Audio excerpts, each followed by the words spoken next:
কার সাথে কি সম্পর্ক ছিল শেখ হাসিনার সাথে মৃণাল কান্তি দাসের?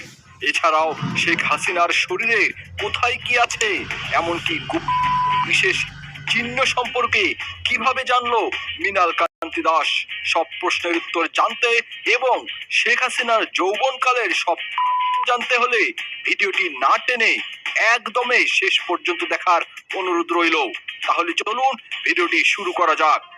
শুরুতেই জেনে নেই শেখ হাসিনার সাথে তার স্বামী ডক্টর ওয়াজেদ মিয়ার অস্বাভাবিক সম্পর্ক এবং মৃণাল কান্তি দাসের অবৈধ আগমনের ঘটনা। শেখ হাসিনা 1981 সালের 17 মে বাংলাদেশে আসার পর থেকে তার স্বামী ডক্টর ওয়াজেদ মিয়ার সাথে স্বামী স্ত্রী হিসাবে কখনোই একটি দিন বা একটি রাত কাটাননি।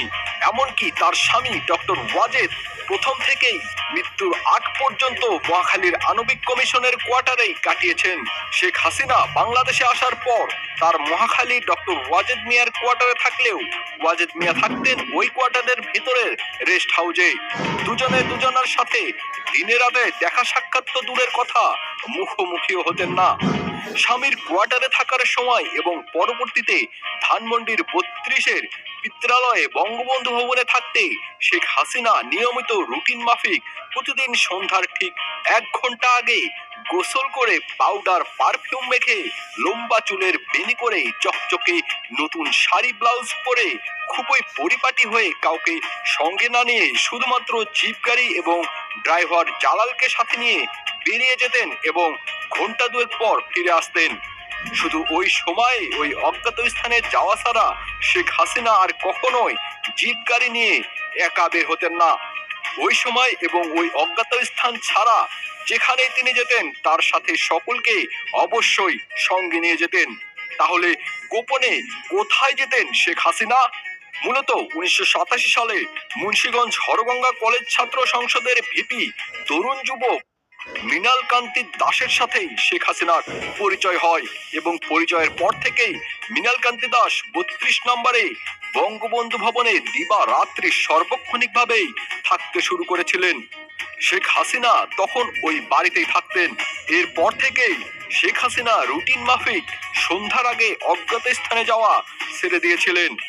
এরপর থেকেই অধিক রাত পর্যন্ত, এমনকি গভীর রাত পর্যন্ত বঙ্গবন্ধু ভবনের লাইব্রেরি কক্ষে ভেতর থেকে দরজা লাগিয়ে মৃণাল কান্তি দাস আর শেখ হাসিনার কুটকুট করে কথা বলতেন এবং খিলখিল করে হাসতেন।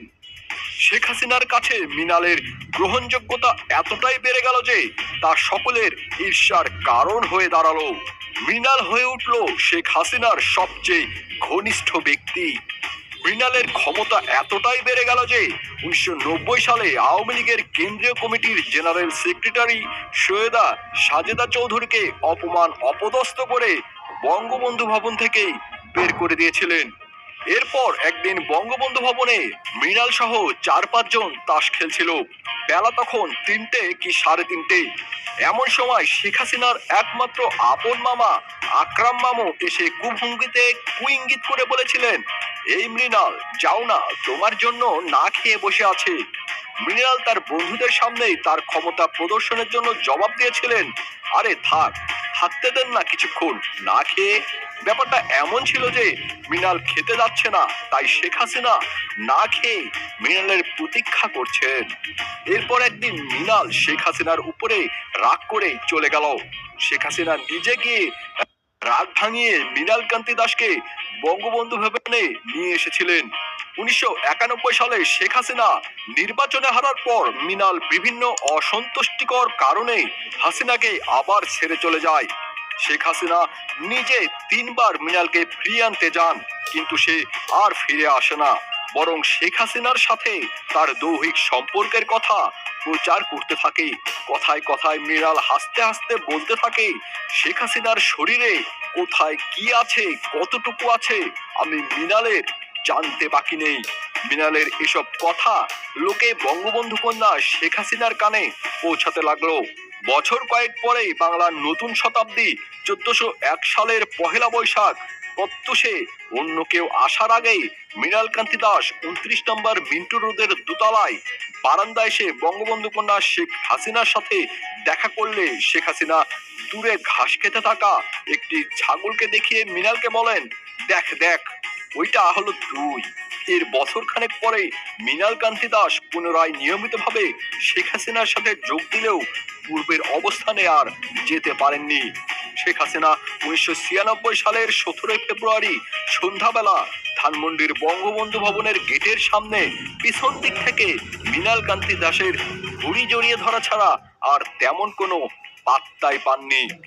বন্ধুরা, এই ছিল মৃণাল কান্তি ও শেখ হাসিনার রঙ্গলীলা। শেখ হাসিনার যৌবনের আরো প্রেম কাহিনী আসছে পরবর্তী ধারাবাহিক ভিডিওতে। তাই ভিডিওগুলো মিস না করতে চাইলে এখনই আমাদের পেজটি ফলো দিয়ে আমাদের সাথে থাকুন।